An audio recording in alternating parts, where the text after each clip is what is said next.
అందరికీ నమస్కారం. ఓం శ్రీ మాత్రే నమః. ఈ నెల 24న అతిపెద్ద అమావాస్య. ఈ అమావాస్య చాలా శక్తివంతమైనది. అతీంద్రియ శక్తులతో కూడుకుని వస్తున్న అమావాస్య. అయితే ఈ అమావాస్య రోజున కర్కాటక రాశి వారికి ఈ చెట్టు దగ్గర కోట్ల ఖజానా దొరుకుతుంది. ఈ అమావాస్య రోజున ఈ చెట్టు దగ్గరకు మీరు వెళ్తే కోటీశ్వరులుగా మారిపోతారు. ఈ అవకాశం పోతే మళ్ళీ రాదు. అస్సలు వదులుకోకండి. ఈ అమావాస్య రోజు కర్కాటక రాశి వారికి అదృష్టం తలుపు తడుతుంది. అయితే మీరు ఆ అదృష్టం పొందాలంటే అమావాస్య రోజున కొన్ని తప్పులు చేయకుండా ఉండాలి. మరి కర్కాటక రాశి వారికి ఈ శక్తివంతమైన అమావాస్య రోజు ఏ చెట్టు దగ్గర కోట్ల ఖజానా దొరుకుతుందో, మీరు ఈ అమావాస్య రోజు ఎటువంటి నియమాలు పాటించాలో ఇప్పుడు మనం వివరంగా తెలుసుకుందాం. అంతకన్నా ముందు మా ఛానల్ని ఫస్ట్ టైం చూస్తున్న వారైతే సబ్స్క్రైబ్ చేసుకుని పక్కనే ఉన్నటువంటి బెల్ ఐకాన్ని క్లిక్ చేయండి. అలాగే వీడియో నచ్చితే కామెంట్ చేయడం అస్సలు మర్చిపోకండి. కర్కాటక రాశి వారికి చంద్రుడు అధిపతి కావడం వల్ల చంద్రుని దశలు, స్థితులు మరియు మానసిక శారీరక ఆరోగ్యంపై మరియు నిర్ణయాలపై గణనీయమైన ప్రభావాన్ని చూపుతాయి. చంద్రుడు బలహీనంగా ఉన్న రోజుల్లో వారి మానసిక స్థితి కూడా బలహీనంగా ఉండే అవకాశం ఉంది. జ్యోతిష శాస్త్రం ప్రకారం అమావాస్య అనేది చంద్రుడు సూర్యునికి మరియు భూమికి మధ్య ఒక సరళ రేఖలో ఉన్నప్పుడు సంభవించే రోజు. ఈ రోజున చంద్రుడు కనిపించడు లేదా చాలా తక్కువగా కనిపిస్తాడు. ఈ రోజున చంద్రుని శక్తి చాలా తక్కువగా ఉంటుందని నమ్ముతూ ఉంటారు. చంద్రుడు మనసు, భావోద్వేగాలకు అధిపతి కాబట్టి ఈ రోజున మానసిక గందరగోళం, ఆందోళనలు మరియు నిర్ణయం తీసుకునే సామర్థ్యంపై ప్రభావం పడుతుంది. కొందరికి నిద్రలేమి, చిరాకు కూడా కలగవచ్చు. అమావాస్యను నకారాత్మక శక్తులకు సంబంధించిన రోజుగా కొందరు భావిస్తారు. ఈ రోజున దుష్టశక్తులు బలంగా ఉంటాయని, అందుకే జాగ్రత్తగా ఉండాలని నమ్ముతూ ఉంటారు. ఇది పూర్వీకులకు తర్పణాలు, శ్రాద్ధ కర్మలు చేయడానికి పవిత్రమైన రోజుగా భావించినప్పటికీ చాలామంది జ్యోతిష్యులు అమావాస్య రోజున కొత్త పనులు, శుభకార్యాలు, ముఖ్యమైన ప్రారంభాలు లేదా భారీ ఆర్థిక లావాదేవీలు ప్రారంభించడం మంచిది కాదని సూచిస్తారు. ఎందుకంటే ఈ రోజున తీసుకునే నిర్ణయాలు అంత స్పష్టంగా ఉండకపోవచ్చు లేదా వాటి ఫలితాలు ఆశించిన విధంగా ఉండకపోవచ్చు. కర్కాటక రాశి వారు అమావాస్య రోజున అప్పులు చేయకూడదనే నమ్మకం తరతరాలుగా వస్తున్న జ్యోతిష విజ్ఞానంలో ఒక ప్రముఖ భాగం. దీనికి ప్రధాన కారణం కర్కాటక రాశి అధిపతి అయిన చంద్రుడు అమావాస్య నాడు బలహీనంగా ఉండడమే. ఈ బలహీనత కర్కాటక రాశి వారి మానసిక భావోద్వేగాలపై ప్రభావం చూపుతుంది. వారి సహజ సున్నితత్వాన్ని మరింత పెంచుతుంది. బలహీనమైన మనసుతో, గందరగోళమైన ఆలోచనలతో తీసుకున్న ఆర్థిక నిర్ణయాలు, ముఖ్యంగా అప్పులు, తప్పులు కావచ్చునని, దీర్ఘకాలంలో నష్టాలను కలిగించవచ్చునని భావిస్తారు. అమావాస్య నాడు చంద్రుని శక్తి తక్కువగా ఉండడం వల్ల మానసిక స్పష్టత లోపం ఏర్పడి అప్పులు తీసుకోవడం అంటే ముఖ్యమైన ఆర్థిక నిర్ణయాల్లో దూరదృష్టి మరియు సరైన అంచనా కొరబడవచ్చు. ఈ రోజున కర్కాటక రాశి వారు తమ భావోద్వేగాల ప్రభావంలో ఉండి తొందరపాటు నిర్ణయాలు తీసుకునే అవకాశం ఉంది. ఇది అప్పుల భారం, తిరిగి చెల్లించడంలో ఇబ్బందులు లేదా అనవసరమైన ఆర్థిక కష్టాలకు దారితీయవచ్చు. జ్యోతిషపరంగా అమావాస్య రోజున చేసిన అప్పులు సులభంగా తిరిగి తీర్చడం కష్టం కావచ్చునని, లేదా అవి అనుకున్న దానికంటే ఎక్కువ భారాన్ని కలిగించవచ్చని నమ్మకం. ఇది రుణ చక్రంలో చిక్కుకోవడానికి దారితీయవచ్చు. కర్కాటక రాశి వారు తమ సున్నిత స్వభావం వల్ల ఆర్థిక సమస్యలను తీవ్రంగా తీసుకుంటూ ఉంటారు. కాబట్టి అప్పుల విషయంలో ఏ చిన్న సమస్య ఎదురైనా అది వారి మానసిక ఆరోగ్యంపై తీవ్ర ప్రభావం చూపుతుంది. అమావాస్య నాడు ప్రారంభించిన అప్పులు వారికి మరింత మానసిక ఒత్తిడిని కలిగించవచ్చునని, ఇది వారి శారీరక ఆరోగ్యం పైన కూడా ప్రతికూల ప్రభావం చూపుతుందని భావిస్తారు. అంతేకాకుండా అమావాస్యను సాధారణంగా శుభకార్యాలకు, ముఖ్యమైన ప్రారంభాలకు అనుకూలంగా కాని రోజుగా భావిస్తారు. అప్పు తీసుకోవడం అనేది ఒక రకంగా కొత్త బాధ్యతను ప్రారంభించడం కాబట్టి ఈ రోజున చేయటం వల్ల అది విజయవంతం కాకపోవచ్చునని నమ్ముతూ ఉంటారు. అమావాస్య రోజున కర్కాటక రాశి వారు ప్రధానంగా చేయవలసిన పరిహారాలలో ఒకటి జల సంబంధిత కార్యక్రమాలు. చంద్రుడు జలతత్వానికి అధిపతి కాబట్టి నదీ స్నానం లేదా సముద్ర స్నానం చేయడం అత్యంత శుభప్రదంగా భావిస్తారు. ఇది శరీర శుద్ధికి, మనసును ప్రశాంతంగా ఉంచడానికి సహాయపడుతుంది. పవిత్ర నదులలో స్నానం చేయడం సాధ్యం కాకపోతే ఇంట్లో స్నానం చేసే నీటిలో కొద్దిగా గంగాజలం లేదా కొన్ని పవిత్రమైన పువ్వులను వేసి స్నానం చేయవచ్చు. ఇది చంద్రుని ప్రతికూల ప్రభావాలను తగ్గించి సానుకూల శక్తిని ఆకర్షిస్తుందని నమ్ముతూ ఉంటారు. ఆధ్యాత్మికంగా అమావాస్య రోజున పితృదేవతలకు తర్పణాలు మరియు పిండ ప్రదానాలు చేయడం చాలా ముఖ్యం. కర్కాటక రాశివారు తమ పూర్వీకులను స్మరించుకొని వారి ఆత్మశాంతి కోసం ప్రార్థించడం వల్ల పితృదోషాలు తొలగిపోయి కుటుంబంలో శాంతి శ్రేయస్సు కలుగుతుందని విశ్వసిస్తూ ఉంటారు. ఇది వంశపారంపర్యంగా వచ్చే సమస్యలను కూడా తగ్గిస్తుందని నమ్మకం. ఇంట్లో పూర్వీకుల చిత్రపటాల ముందు దీపం వెలిగించి వారికి ఇష్టమైన ఆహార పదార్థాలను నైవేద్యంగా సమర్పించి ప్రార్థన చేయొచ్చు. దాన ధర్మాలు చేయడం అమావాస్య రోజున మరొక ముఖ్యమైన పరిహారం. కర్కాటక రాశివారు బియ్యము, గోధుమ పిండి, ఉప్పు, పంచదార, పాలు, పెరుగు వంటి వస్తువులను పేదలకు లేదా దేవాలయాలకు దానం చేయడం మంచిదని జ్యోతిష నిపుణులు సూచిస్తూ ఉన్నారు. ఈ వస్తువులు చంద్రుని కారకత్వానికి సంబంధించినవి. వీటిని దానం చేయడం వల్ల చంద్రుని అనుకూలత లభిస్తుందని, ఆర్థిక ఇబ్బందులు తగ్గుతాయని నమ్ముతూ ఉంటారు. అన్నదానం చేయడం కూడా చాలా పుణ్యకార్యంగా భావిస్తారు. దేవాలయ సందర్శనము మరియు పూజలు చేయడం అమావాస్య రోజున మానసిక ప్రశాంతతను అందిస్తుంది. శివునికి లేదా లక్ష్మీదేవికి ప్రత్యేక పూజలు చేయడం, చంద్రునికి సంబంధించిన స్తోత్రాలను పఠించడం వల్ల చంద్రగ్రహ దోషాలు తొలగిపోతాయి.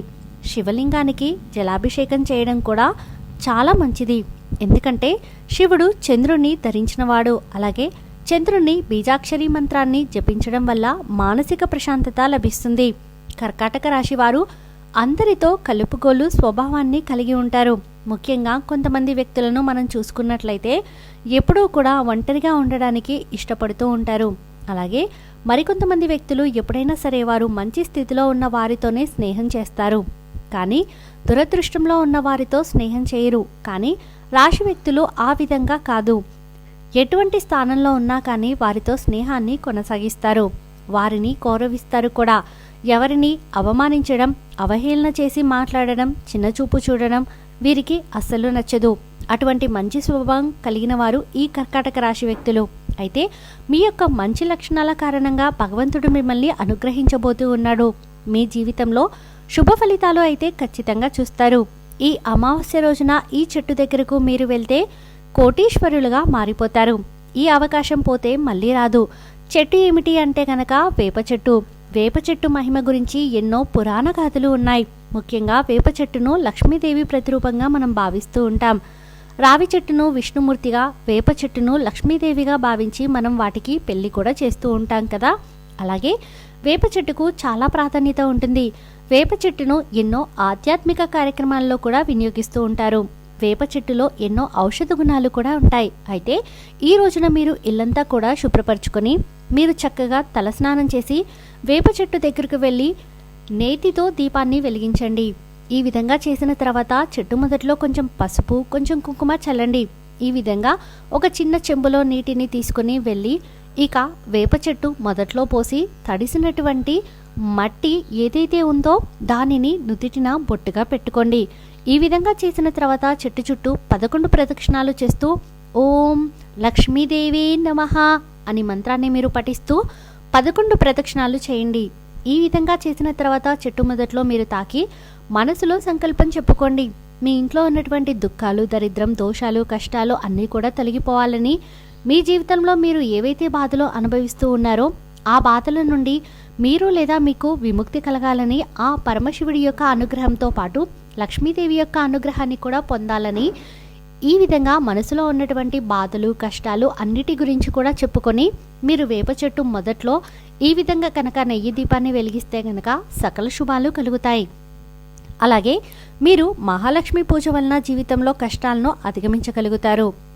రోజు ఉదయం సమయంలో కానీ సాయంత్రం సమయంలో కానీ వేప చెట్టు మొదట్లో దీపాన్ని వెలిగించడం వల్ల లక్ష్మీదేవి యొక్క అనుగ్రహాన్ని మీరు ఖచ్చితంగా పొందుతారు. మీ జీవితంలో అష్టైశ్వర్యాలతో పాటు మీకు లక్ష్మీదేవి యొక్క కరుణా కటాక్షాలు కూడా మెండుగా లభిస్తాయి. కర్కాటక రాశి వారు ప్రతి ఇంట్లో నిత్యం లక్ష్మీదేవికి దీపారాధన చేసుకోవాలి. ఇలా దీపం వెలిగించి దేవుణ్ణి ప్రార్థించడం వల్ల మీ కోరికలు త్వరగా నెరవేరుతాయి. ఈ కర్కాటక రాశి వారి మనసులోని భావనలు భగవంతుడికి త్వరగా చేరుతాయి. అలాగే తులసి ముందు కూడా దీపం వెలిగిస్తే సకల శుభాలు, అలాగే జీవితంలో శ్రేయస్సు, అదృష్టం మరియు విజయాలు లభిస్తాయి. గతంలో నుంచి మీరు అనేక సమస్యల్ని ఎదుర్కొంటూ వస్తూ ఉన్నారు. దీనికి ప్రధాన కారణం నెగటివ్ ఎనర్జీ అని చెప్పవచ్చు. గతంలో నుంచి మీరు అనేక సమస్యలను ఎదుర్కొంటూ వస్తూ ఉన్నారు కదా. దీనికి ప్రధాన కారణం నెగటివ్ ఎనర్జీని ఇంతకు ముందే మనం చెప్పుకున్నాం. అంటే ఎప్పుడైతే ఒక మనిషి పైన కానీ ఒక ఇంటిపైన కానీ నెగటివ్ ఎనర్జీ అనేది ఉంటుందో వారి యొక్క జీవితంలో ఎప్పుడూ సమస్యలు చుట్టుముడుతూనే ఉంటాయి. ఈ నెగటివ్ ఎనర్జీకి కారణం మీ చుట్టూ ఉండే వ్యక్తులే.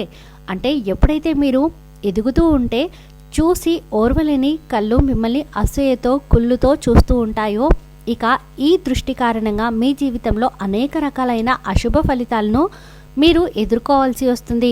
దీనివల్ల మీరు చాలా రోజులుగా ఎన్నో రకాల సమస్యలను ఎదుర్కొంటూ వస్తూ ఉన్నారు.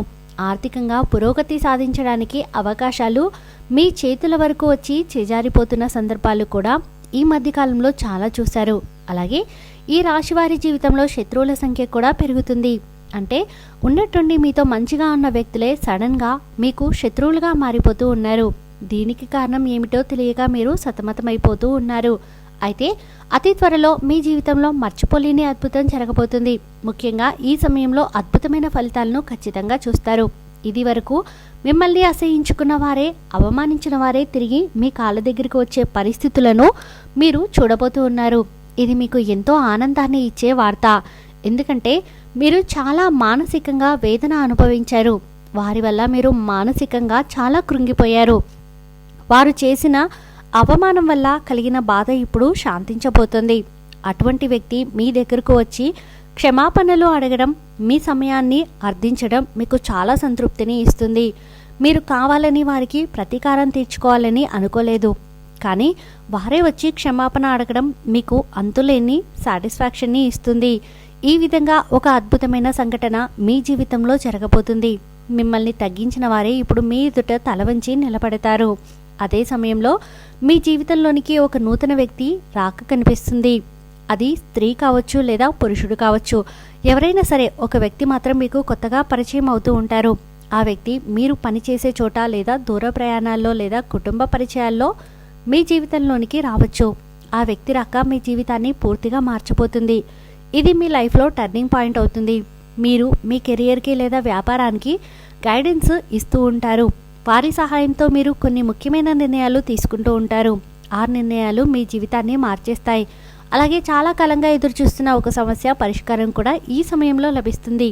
అయితే దూర ప్రయాణాలు చేసేవారు ఈ సమయంలో ఆర్థికంగా మోసపోయే ప్రమాదం ఉంది. కాబట్టి జాగ్రత్తగా ఉండవలసిన అవసరం కూడా ఉంది. ఈ వీడియో మీకు నచ్చితే ప్లీజ్ లైక్ చేయండి. మరికొంతమందికి వీడియోని షేర్ చేయండి. ఫస్ట్ టైం ఛానల్ని చూస్తున్న వారు సబ్స్క్రైబ్ చేసుకుని పక్కనే ఉన్నటువంటి బెల్ ఐకాన్ని క్లిక్ చేయండి. సర్వే జనా సుఖినో భవంతు.